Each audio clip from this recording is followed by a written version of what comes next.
Texto bíblico, 8 de abril de 2025. Lancem sobre ele toda a sua ansiedade, porque ele tem cuidado de vocês. Pedro capítulo 5, versículo 7. Resumo da ata da 23ª sessão ordinária da terceira sessão legislativa da 20ª legislatura da Assembleia Legislativa do Estado do Maranhão, realizada em 3 de abril de 2025. Presidente em exercício, senhor deputado Antônio Pereira. Primeiro secretário em exercício, senhor deputado Rodrigo Lago.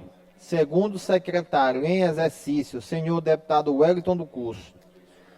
Às 9h30, presentes os senhores e senhoras deputados e deputadas Adelmo Soares, Aloysio Santos, Ana do Gás, Andréa Martins Rezende, Antônio Pereira, Ariston, Carlos Lula, Catulé Júnior, Cláudia Coutinho, Doutor Iglesio, Edna Silva, Eric Costa, Fabiana Vilar, Fernando Braide, Florencio Neto, Francisco Najib, Guilherme Paes, Emetério Eba, João Batista II, Júlio Mendonça, Júnior Cascaria, Quequé Teixeira, Leandro Belo, Neto Evangelista, Osmar Filho, Otelino Neto, Pará Figueiredo, Ricardo Arruda, Ricardo Rios, Rodrigo Lago e Wellington do Curso.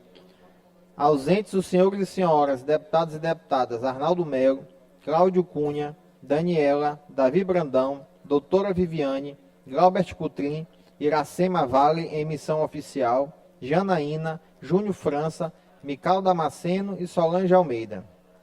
O presidente em exercício, deputado Antônio Pereira, em nome do povo, invocando a proteção de Deus e a luz do Divino Espírito Santo, declarou aberta a sessão, determinando a leitura do texto bíblico da ata da sessão anterior, que foi aprovada, e do expediente que foi encaminhado à publicação.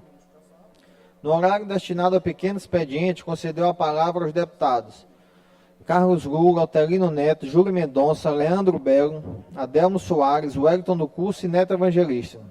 Esgotado o tempo destinado a este turno dos trabalhos, o presidente declarou aberta a ordem do dia, anunciando em segundo turno regime de prioridade. Foram aprovados e encaminhados à sanção projeto de lei número 534/2024, de autoria do Ministério Público, e do projeto de lei número 101/2025, de autoria do Poder Executivo. Em segundo turno, tramitação ordinária, o projeto de lei número 397/2024, de autoria do deputado Neto Evangelista, foi aprovado e encaminhado à redação final.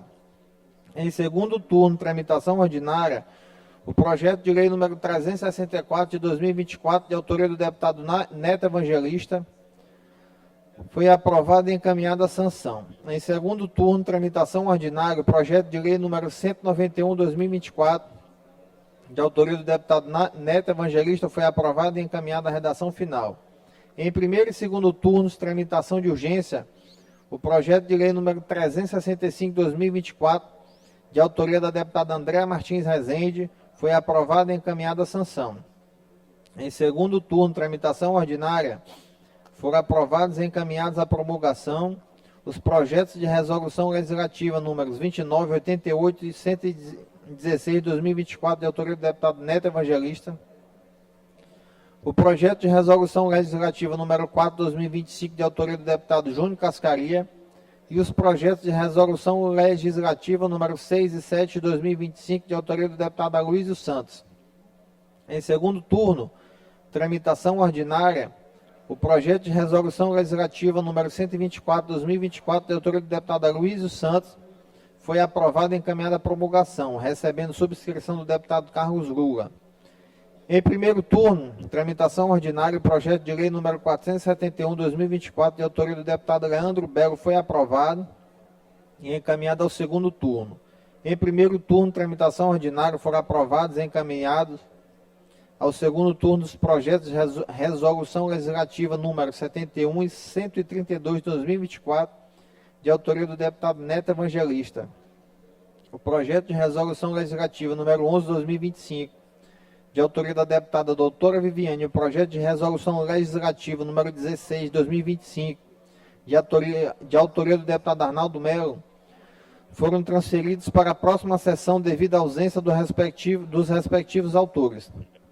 Em primeiro turno, tramitação ordinária, o projeto de resolução legislativa número 5/2025, de autoria do deputado Leandro Belo, foi aprovado e encaminhado ao segundo turno, recebendo subscrição de diversos deputados presentes na sessão. O requerimento número 112/2025, de autoria do deputado Robert Coutrin, foi transferido para a próxima sessão devido à ausência do autor. A deliberação do plenário foi aprovado o requerimento número 113/2025, de autoria do deputado Neto Evangelista, recebendo a subscrição dos deputados Leandro Belo e Antônio Pereira. Ainda a deliberação do plenário foram aprovados o requerimento número 116/2025, de autoria do deputado Eric Costa, e requerimento número 117/2025, de autoria do deputado Rodrigo Lago. O requerimento número 118/2025, de autoria do deputado Fernando Braide, foi discutido pelos deputados Fernando Braide e Otelino Neto, sendo a votação transferida para a próxima sessão. No primeiro horário do grande expediente, no tempo reservado aos partidos e blocos e no expediente final, não houve oradores inscritos. Nos termos do regimento interno, o presidente determinou a inclusão na ordem do dia da próxima sessão ordinária o projeto de lei número 290/2024, de autoria da deputada Edna Silva, o projeto de resolução legislativa 142/2024, de autoria do deputado Arnaldo Melo, o projeto de resolução legislativa número 23/2025, oriundo do parecer número 217/2025, de autoria da Comissão de Constituição, Justiça e Cidadania, o projeto de lei número 64/2024, de autoria do deputado Fernando Braide, o requerimento número 93/2025, de autoria do deputado Neto Evangelista, o requerimento número 119/2025, de autoria da deputada Janaína, o requerimento número 120/2025, de autoria da deputada doutora Viviane, e os requerimentos número 121 a 133/2025, de autoria do deputado Wellington do Curso. Nada mais havendo a tratar, a sessão foi encerrada e lavrado o presente resumo da ata, que, lido e aprovado, será devidamente assinado. Plenário deputado Najib Aico, do Palácio Manuel Beckman, 8 de abril de 2025. Ata lida, presidente. Ata lida e considerada aprovada, concedo a palavra ao senhor primeiro secretário, deputado Pará Figueiredo, para fazer a leitura do expediente. Bom dia a todos e a todas. Matéria para leitura da 24ª sessão ordinária de 8/4/25, terça-feira. Projeto de lei número 210, de 25, de autoria da deputada Iracema Vale. Projetos de leis 211 e 212, de 25, de autoria do deputado Júnior França. Projeto de lei número 213 a 216, de autoria da deputada Ana do Gás. Projeto de resolução número 39, de 25, de autoria do deputado Neto Evangelista. Requerimentos. Requerimento número 134, de 25, de autoria do deputado Eric Costa. Requerimento número 135, de 25, de autoria do deputado Leandro Belo. Requerimento número 136, de autoria do deputado Arnaldo Melo. Requerimento número 137, de autoria do deputado Aloísio Santos. Requerimento número 138, de 25, de autoria do deputado Neto Evangelista. Requerimentos números 139 e 140, de 25, de autoria da deputada Fabiana Vilar. Requerimento número 141, de 25, de autoria do deputado Neto Evangelista. Indicações. Indicação número 445, de 25, de autoria do deputado Eric Costa. Indicações números 446, de 25, de autoria do deputado João Batista II. Indicações números 447 a 465, de 25, de autoria do deputado Wellington do Curso. Indicação número 466, de 25, de autoria do deputado Neto Evangelista. Indicação número 467, de 25, de autoria da deputada Solange Almeida. Indicações números 468 e 469, de 25, de autoria do deputado Wellington do Curso. E indicação número 470, de 25, de autoria do deputado Leandro Belo. Matéria lida, senhor presidente. Expediente lido e encaminhado à publicação. Oradores inscritos no pequeno expediente. Concedo a palavra ao deputado Carlos Lula, por 5 minutos, sem direito a partes.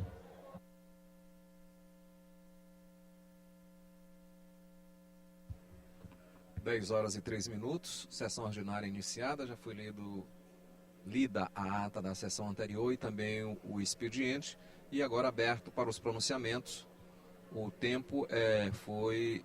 O primeiro inscrito foi o deputado Carlos Lula. Ele já se prepara para o seu pronunciamento, se encaminha para a tribuna.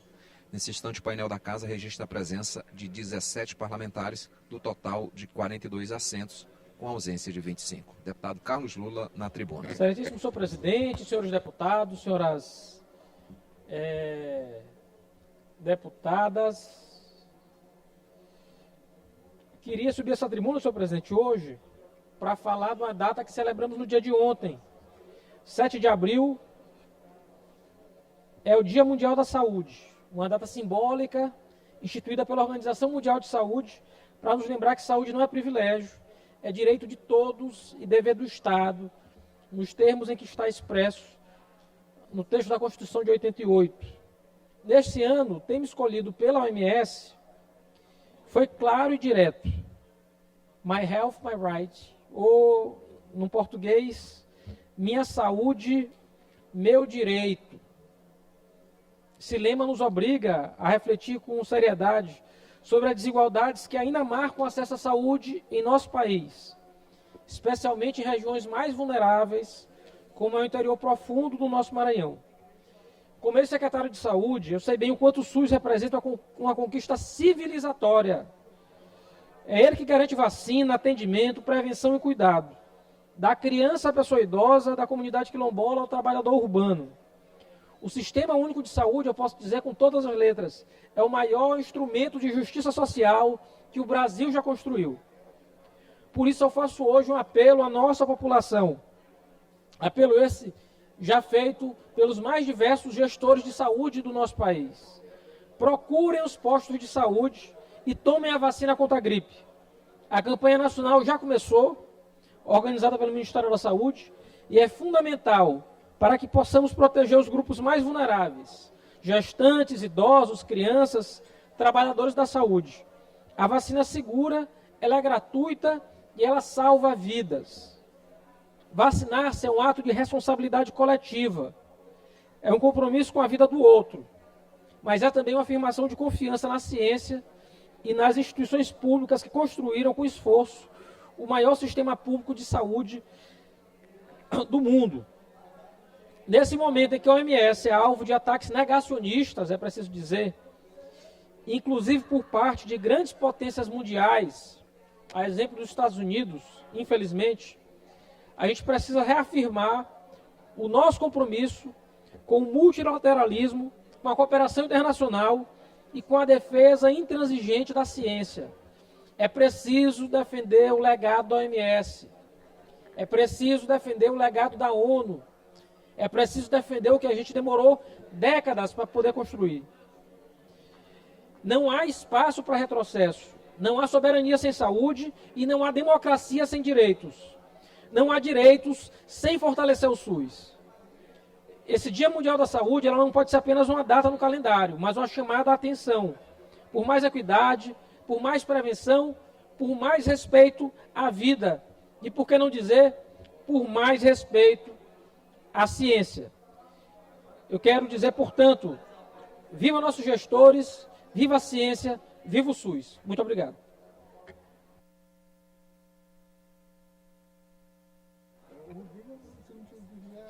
Deputado Rodrigo, por 5 minutos, sem direito à parte.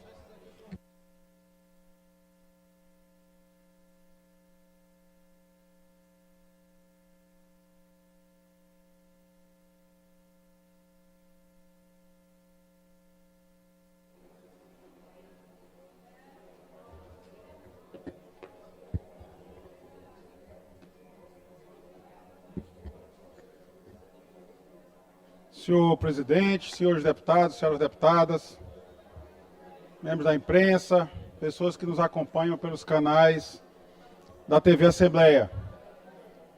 Venho à tribuna destacar um fato hoje na ordem do dia, previsto para a votação nesta casa, para a deliberação nesta casa, um projeto de lei de minha autoria que fixa, que institui o Dia Estadual em Defesa das Prerrogativas dos Advogados, como sendo o dia 14 de junho.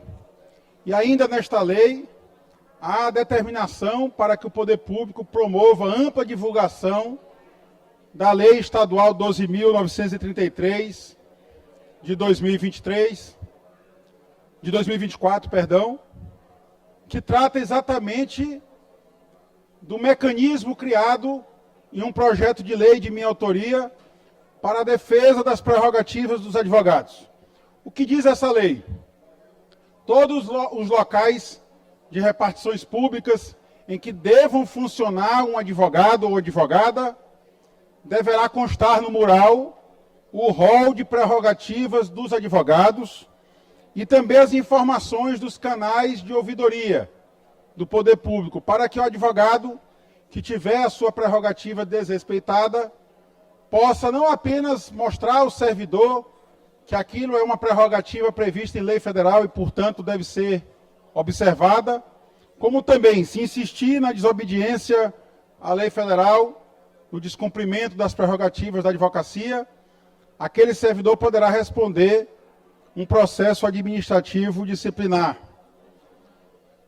Essa lei é essencial para que os advogados consigam ver as suas prerrogativas obedecidas. Sabemos que mesmo no Poder Judiciário, onde já é costumeira a aplicação das prerrogativas dos advogados, vez por outra há um descumprimento da prerrogativa dos advogados.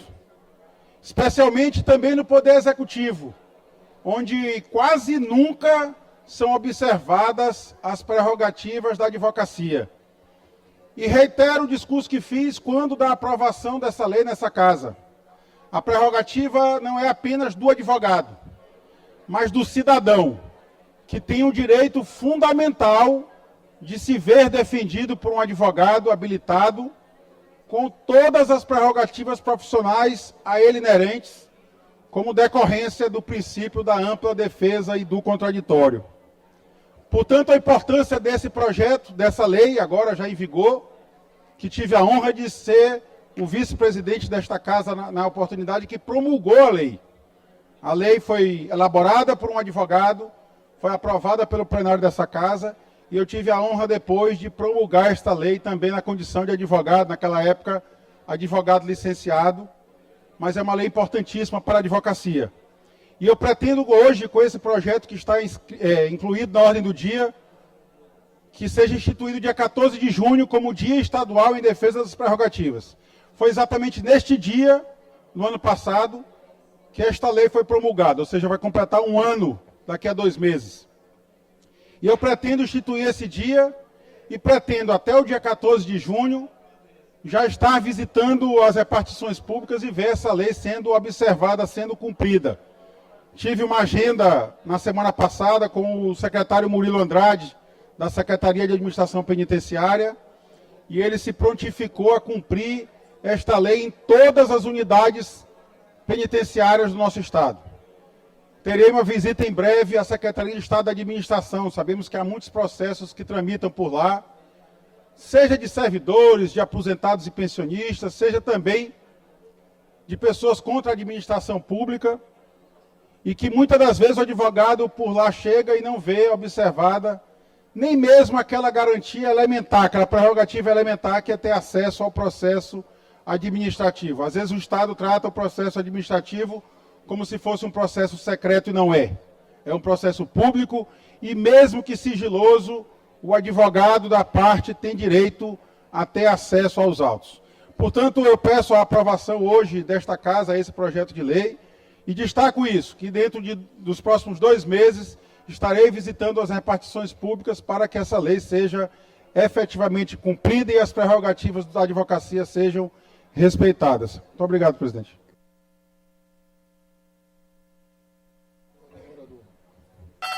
Convido a deputada Mical a fazer uso da tribuna por 5 minutos, sem direito à parte.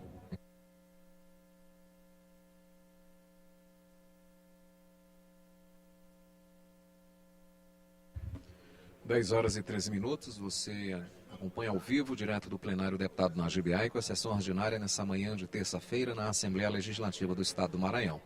Nesse instante, a deputada Mical Damasceno é quem irá ocupar a tribuna por tempo de 5 minutos, sem direito à parte. A deputada já está A Deus na seja tribuna. glória. Senhor presidente, mesa diretora, deputados e deputadas, funcionários da casa, imprensa, subo esta tribuna com muita alegria, com muita felicidade, pois no último domingo, dia 6 de abril, o Brasil testemunhou de uma manifestação histórica realizada na Avenida Paulista, em São Paulo. Milhares de cidadãos, homens e mulheres de bem, se reuniram pacificamente para enviar um recado claro ao Congresso Nacional e ao mundo. Estiveram presentes, senhores deputados, 8 governadores, mais de 30 senadores, dezenas de deputados federais, além de inúmeros vereadores e prefeitos, incluindo o prefeito da maior cidade da América Latina, que é a cidade de São Paulo. A manifestação contou ainda mais com representantes de pelo menos 8 partidos políticos, padres, pastores, líderes religiosos de diversas denominações. E o objetivo foi um só, de dar um basta nessa perseguição política, denunciar o abuso do poder, o abuso de poder do STF e clamar por anistia. O povo brasileiro, com firmeza e serenidade, demonstrou mais uma vez sua insatisfação diante da injustiça, defendendo a liberdade, a democracia e o devido processo legal. E é nesse contexto, senhores deputados, que eu trago à memória um episódio que me marcou profundamente. Há 1 ano e 8 meses, aqui nessa tribuna, dei a voz à dor e à indignação de Eliene, uma patriota maranhense que foi injustamente presa, acusada de um suposto atentado à democracia, sem sequer ter portado uma arma. Desde o primeiro momento em que tomamos conhecimento do caso, mobilizamos todos os esforços ao nosso alcance. E ao sabermos que ela estava recolhida no mesmo ambiente de detentas de alta periculosidade, buscamos imediatamente uma solução junto ao secretário de Administração Penitenciária. Estive pessoalmente com a Eliene, oferecemos assessoria jurídica e lutamos para garantir seus direitos. E graças a Deus, na semana passada, a situação teve um desfecho importante. No último dia 4 de abril, mais uma vez, estive pessoalmente no presídio para verificar as condições em que a Eliene se encontrava e foi com grande alívio que recebemos no dia seguinte, 5 de abril, a notícia de sua libertação. Ela agora está em casa, ainda sob o uso de tornozeleira eletrônica, mas finalmente fora das grades. E essa vitória não encerra nossa luta, pois apesar da trégua, da crueldade e a ilegalidade da prisão de Eliene, é impossível silenciar diante das condições que foram impostas à sua libertação. Sim, ela saiu da prisão, mas saiu com uma tornozeleira eletrônica e o pior ainda, sob uma série de medidas cautelares que mais se assemelha a uma condenação sem sentença. Eu estou aqui com a decisão do ministro Alexandre de Moraes e dentre as restrições determinadas por ele está a proibição de uso de redes sociais, a proibição de dar entrevistas, de se comunicar com outras pessoas envolvidas no processo, até aí tudo bem. E até de receber visitas, salvo mediante autorização especial. E aí como é que Eliene hoje, antes ela vivia, trabalhava no salão como manicure, não é uma pessoa de família humilde, ela depende de ajuda dos amigos para se manter, ela não pode ter contato, porque é uma das medidas do Alexandre de Moraes. Mas o que mais nos causa respeito, espanto, na verdade, senhores deputados, é a exigência de que a LN se apresente semanalmente à central de monitoramento, como se fosse uma criminosa reincidente, para além de ultrapassar todos os limites da razoabilidade e da proporcionalidade.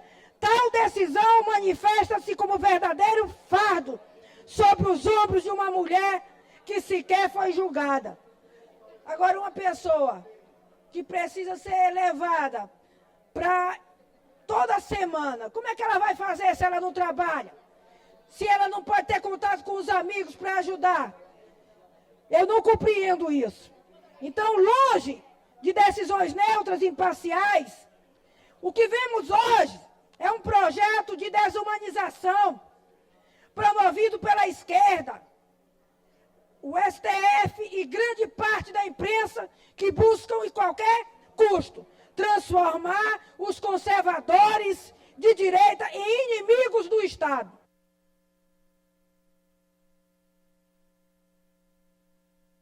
Concedido, deputado.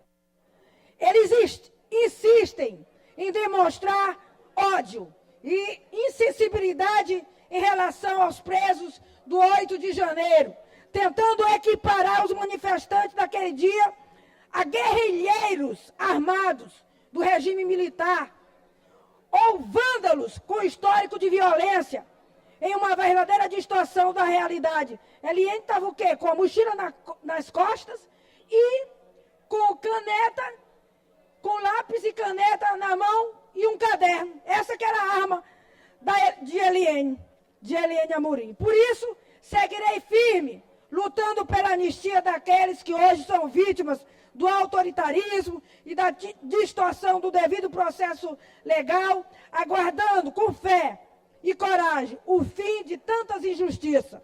Por fim, reafirmo meu compromisso de continuar clamando por justiça e liberdade para todos aqueles que clamam por socorro deste país. Muito obrigada, senhora presidente. Com a palavra, o deputado Otelino.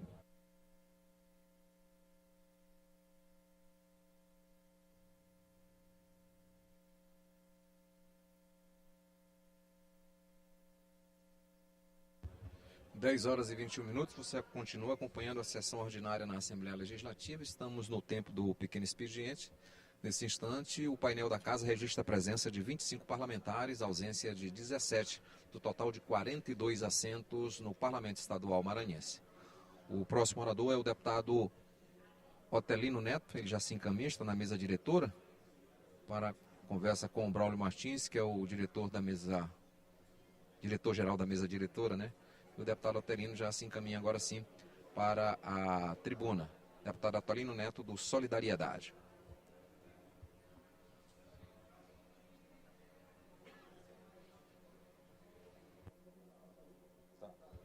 O deputado confere ainda alguns dados no seu aparelho celular para iniciar a sua fala.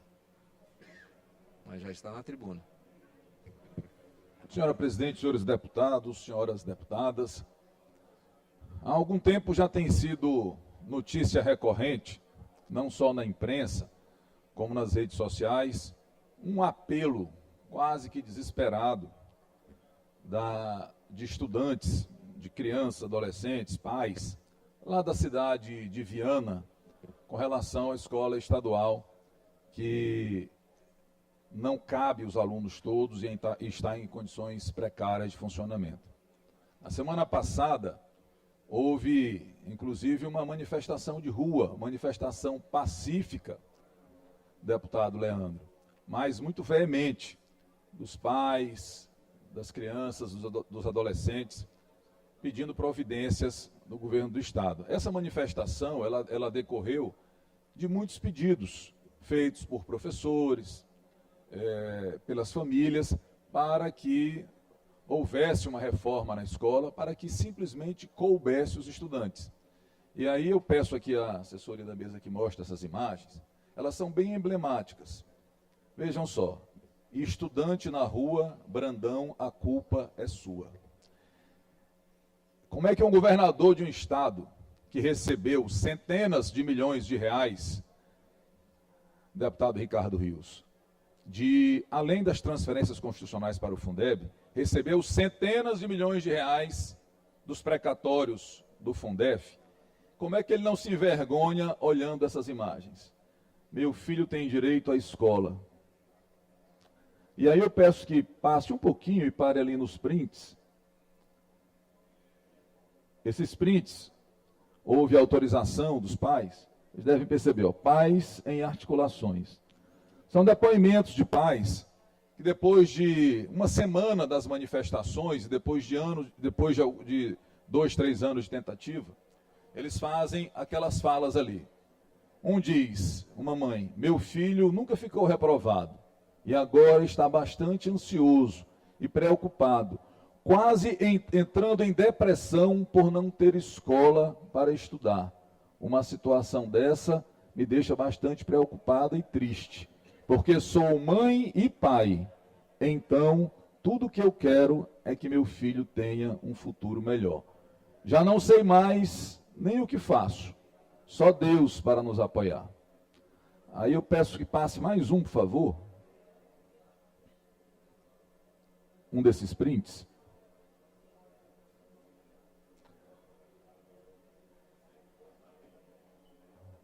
Aquele das escolas. Boa tarde, eu e meu filho estamos muito preocupados, mas tenho fé que vai dar tudo certo. O nome dele é Riquelme Silva Pereira. Passe mais um, por favor. Do print da escola. Ali. Nenhuma notícia, eu estou completamente desesperado. Ali é um print também autorizado entre um estudante e a senhora Roseli, que tem se dedicado muito a tentar chamar a atenção do governo para as causas ali do município de Viana. Então, senhoras e senhores, este é o governo Brandão na educação. Isso sem contar com a MA 014, que já está até parecendo notícia repetida, o transtorno que tem causado. Mas alguém pode perguntar assim, como é que um governo consegue destruir um sistema de educação em tão pouco tempo? Realmente o governo Brandão tem essa capacidade de destruir políticas públicas. O secretário Felipe fez um grande trabalho no governo Flávio Dino, o vice-governador Felipe, que foi também secretário de Educação.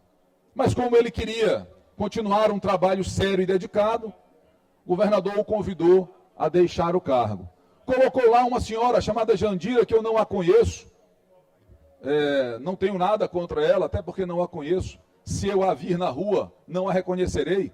Mas o problema não é eu não conhecê-la, deputado Najib. O problema é que o Maranhão não conhece nada de realização na educação do governo Brandão. Aliás, me disseram que a secretária, nem é ela quem comanda, ela virou secretária porque foi indicada pela cunhada do governador, que é casada com o irmão do governador, que manda no governo, manda no governador, então a cunhada do governador seria governadora de fato do Maranhão. Meus amigos, é assim que nós estamos. A Secretaria de Educação do Estado, a principal secretaria do governo, de qualquer governo, que já foi comandada por Felipe Camarão, cidadão de bem, vice-governador do Estado, hoje é comandada em razão da ordem de parentesco de uma pessoa com o governador. A secretária de Educação do Maranhão, na prática, é a cunhada do governador. Isso explica o caos que está na educação do Maranhão. Senhoras e senhores, que quadra por que passa o Maranhão. Que vergonha que o senhor é, governador Brandão. Bote a mão na consciência. Olha o que essas mães estão dizendo, o que essas crianças estão pedindo. O senhor está sendo conhecido como governador da festa. Isso até que não é tão ruim, festa para o povo.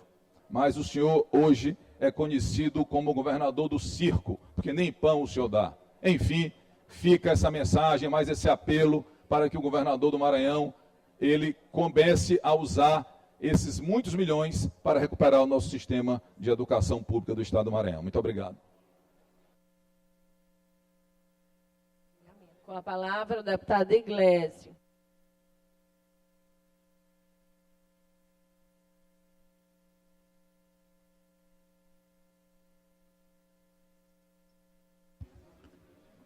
Dez horas e 29 minutos. Você acompanha a sessão ordinária na Assembleia Legislativa nesta manhã de terça-feira. Na tribuna já o deputado doutor Iglesias. O parlamentar se prepara para fazer uso por 5 minutos, sem direito à parte. Doutor Iglesias, que é do PRTB. Nesse instante, 28 parlamentares registrando presença. Aí você já vê no seu vídeo o deputado doutor Iglesias se preparando para o início do seu pronunciamento. 5 minutos sem direito à parte. Bom dia a todos, senhoras e senhores. Passada uma semana, aproximadamente, da decisão do STJ, que suspendeu toda a tramitação que existia aqui dentro do TJ Maranhão em relação ao processo da Paula, eu consegui ler aqui, caros colegas, uma série de mensagens de mães que apresentaram situações ou iguais ou situações piores, não apenas no Maranhão, Brasil afora, na verdade. E aí a gente percebe claramente que existe a necessidade de aprimorar a legislação, tanto da questão das medidas protetivas, como da questão da regulamentação da guarda, como da questão também, deputado Neto, de dizer o que é alienação parental ou não. Eu me deparei com um caso em que uma mãe que se separou a duras penas, médica, de um sujeito 27 anos mais velho, mas alcoólatra, violento, com vídeos de agressões, com áudios de agressões à própria criança. Tanta agressão, presidente, que, por exemplo, ele dava leite deliberadamente a uma criança sabidamente intolerante à lactose. Daí, nós conseguimos ver o alcance de como, muitas vezes, as lacunas legislativas, elas tornam as pessoas menos ricas, com menos condições financeiras, com menos acesso ao judiciário, com menos possibilidade de lobby, de ter decisões que são sabidamente, visivelmente absurdas. Um desses casos aí, a mãe não foi notificada e, segundo relatos, houve praticamente uma operação de guerra dentro da casa dela, com 20 pessoas invadindo a casa dela para tomar dela uma filha pequena, uma criança de 4 anos. Veja só, uma criança de 4 anos foi entregue para um pai recentemente, de maneira que a guarda fosse unilateral do pai, para um pai alcoólatra que tem medidas protetivas contra ele, que tem vídeos de agressão e tem uma menina com ele. Eu fico pensando na cabeça da juíza que deu essa sentença, olha só em São Paulo, mas a reflexão é pertinente para todo o Brasil. Se acontecer como foi noticiado na semana passada, que um pai jogou um filho, salvo engano, de uma ponte ou do carro, e a criança morreu, se a juíza vai compartilhar a responsabilidade da morte da criança com o pai. Porque emanou dela um ato unilateral de julgamento injusto em que a criança pode vir a falecer.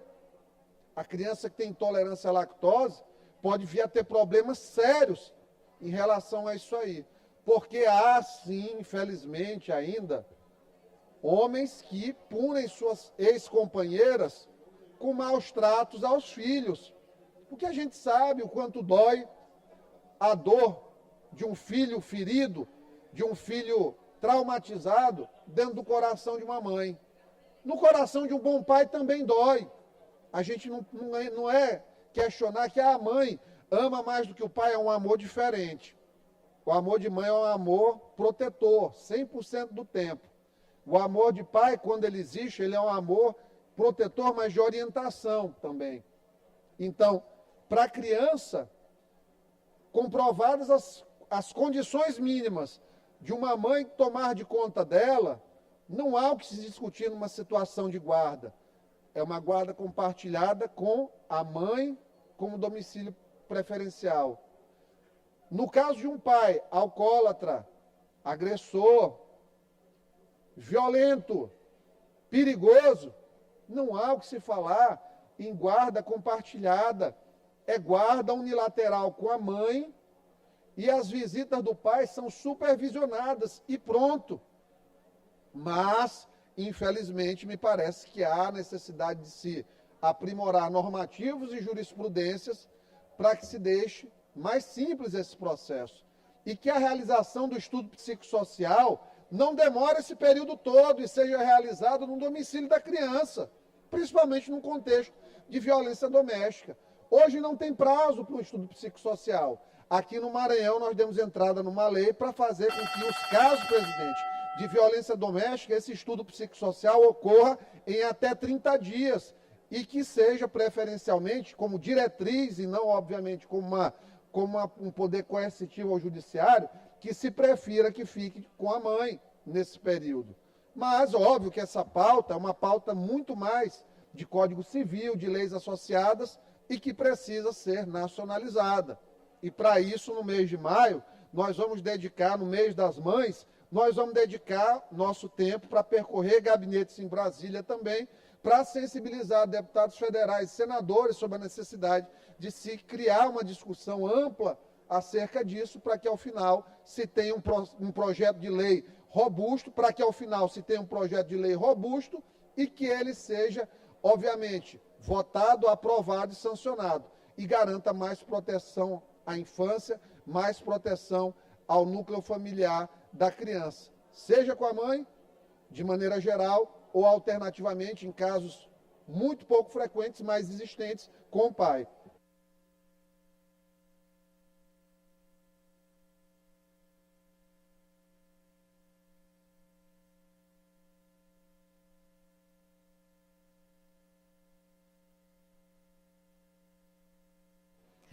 Com a palavra o deputado Neto.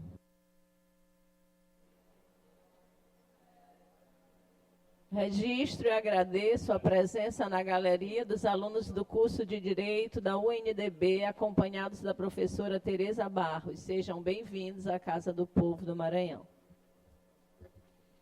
Senhora Presidente. Palavra ao deputado Neto Evangelista. Senhora Presidente, senhores deputados, senhoras deputadas, eu ia até desejar boas-vindas aos alunos da UNDB, presidente, mas já desejado por Vossa Excelência é melhor do que desejado por mim. Mas sejam bem-vindos. Deputado Otelino, senhores deputados, importante eu trazer essa informação, mediante a fala que o deputado Otelino aqui colocou. É natural e todo pai, toda mãe não deseja e nem nós desejamos que nós tenhamos crianças, adolescentes fora da sala de aula. Então isso aqui é um ponto convergente de todos nós aqui, que tenham certeza que trabalhamos aqui nesta casa para garantir, inclusive, os investimentos necessários na área de educação para que os nossos alunos tenham as condições necessárias de cursar o ensino médio no Estado. Acontece que, como na cidade de Viana, em outras cidades grandes também do nosso Estado, como Caxias é um exemplo também, o ensino fundamental tem aumentado muito o número de vagas. Então, a expansão da rede de ensino, de ensino municipal tem crescido bastante. Em contrapartida, o ensino médio tem acontecido alguns investimentos que, ao mesmo tempo, faz com que diminua o número de salas de aula. Quando uma escola ela vira em tempo integral, quando ela entra no programa do Educa Mais, ela passa a ser uma escola de tempo integral e, com isso, reduz o número de salas de aula. Então, você tem um movimento de redução do número de salas de aula no ensino médio, ao mesmo tempo, um movimento de expansão do ensino municipal de educação. E isso, naturalmente, vai ocasionar que adolescentes acabem ficando fora da sala de aula. Isso é uma questão meramente de planejamento, que é um planejamento que deve ser feito, até porque a educação ela é construída por várias mãos. E aí os municípios, naturalmente, devem conversar com o Estado para que essa expansão da rede municipal ela seja acolhida na rede estadual. E com relação especificamente ao município de Viana, a Secretaria de Educação informa nesse momento que após, e aí informa aqui a cidade de Viana, aos pais e aos alunos daquele município, que após a Semana Santa por informação da Secretaria de Educação, os adolescentes já terão sala de aula para completar e para iniciar, na verdade, o ensino médio daqueles que saíram do 9º ano. Então, era essa informação para o deputado Otelino, para casa, enfim, para todos que devem acompanhar essa situação do município de Viana e de outros mais municípios que possam chegar até esta casa. Obrigado, presidente.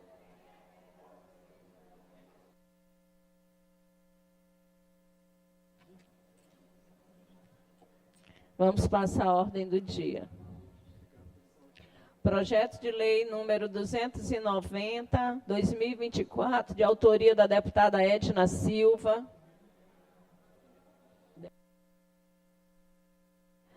Que institui o Dia da Cavalgada do Trabalhador no município de Buriticupu e dá outras providências. Com parecer favorável da Comissão de Constituição, Justiça e Cidadania, acatando substitutivo, relator deputado Neto Evangelista. Em discussão, em votação, os deputados e deputadas que aprovam permaneçam como estão. Aprovado e vai à redação final. Projeto de resolução legislativa número 142 de 2024, de autoria do deputado Arnaldo Melo. O deputado Arnaldo está ausente, vamos transferir para a próxima ordem do dia. Projeto de lei número 118 de 2025, de autoria do deputado Rodrigo Lago, que dispõe sobre o Dia Estadual em defesa das prerrogativas da advocacia e das outras providências. Com parecer favorável da Comissão de Constituição, Justiça e Cidadania, relator deputado Ricardo Arruda. Em discussão, em votação, os deputados e deputadas que aprovam permaneçam como estão. Aprovado e vai à sanção. Projeto de lei número 064 de 2024, de autoria do deputado Fernando Braide, que estabelece as diretrizes para a política estadual de incentivo à doação de córneas e dá outras providências. Com parecer favorável da Comissão de Constituição, Justiça e Cidadania, relator deputado Glaubert Cutrim. Em discussão, em votação, os deputados e deputadas que aprovam permaneçam como estão. Aprovada e a matéria vai a segundo turno. Projeto de resolução legislativa número 011 de 2025, de autoria da deputada doutora Viviane. Doutora Viviane está ausente, vamos remanejar para a próxima ordem do dia. Projeto de resolução legislativa número 016 de 2025, de autoria do deputado Arnaldo Melo, transferido para a próxima ordem do dia. Projeto de resolução legislativa número 023 de 2025, oriundo do parecer número 217 de 2025 da Comissão de Constituição, Justiça e Cidadania, foi retirado de pauta a pedido da Comissão de Justiça e Cidadania. Constituição, Justiça e Cidadania. Requerimentos à deliberação do plenário. O requerimento número 093, nós vamos retirar porque ele é relativo ao projeto que a própria comissão pediu para retirar de pauta. Vamos passar o requerimento número 112 de 2023, de autoria do deputado Glaubert Cutrim. O deputado Glaubert Cutrim também está ausente. Vamos remanejar para a próxima pauta. Próxima ordem do dia.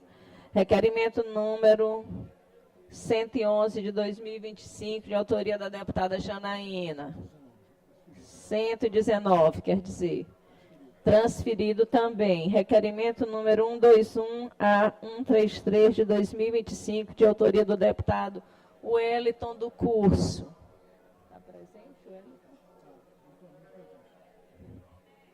Solicitando que sejam enviadas mensagens de congratulações a prefeitos, ao presidente de câmaras municipais, extensivas às populações dos municípios de Rosário, Riachão, Colinas, Codó, Bacabal, São Félix de Balsas, Grajaú, Morros, Parnarama, Pedreiras, Santa Quitéria do Maranhão, Timbiras e Vitória do Mearim, parabenizando-os pela passagem do aniversário da fundação dessas cidades.